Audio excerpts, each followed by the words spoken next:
El Cristo de Portezuelo, en la provincia de La Rioja, Argentina, es un monumento icónico con una rica historia y significado. Este imponente Cristo se alza majestuosamente en la cima de una colina, con los brazos abiertos, en un gesto de bienvenida y bendición. El Cristo del Portezuelo es una imponente escultura de Cristo, relativamente nueva, ya que fue inaugurada en el año 2011, ubicándose en el Cerro del Portezuelo de Chilecito en la provincia de La Rioja.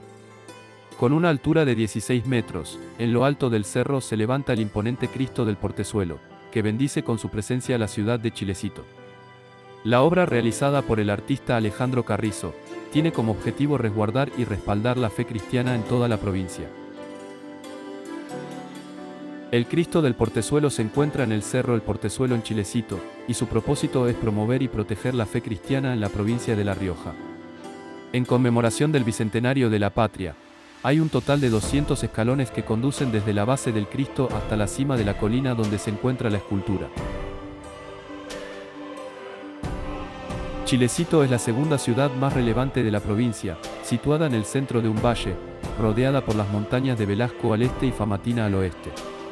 Es un lugar esencial para aquellos que viajan por la famosa Ruta 40 en busca de nuevas experiencias y lugares interesantes por descubrir.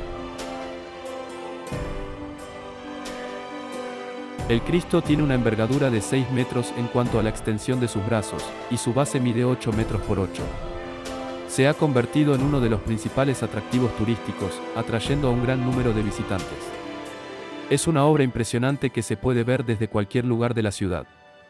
Esta imagen forma parte de un complejo que incluye fuentes con efectos visuales que acompañan la música, así como una cafetería, un centro de información turística y baños públicos para hombres y mujeres.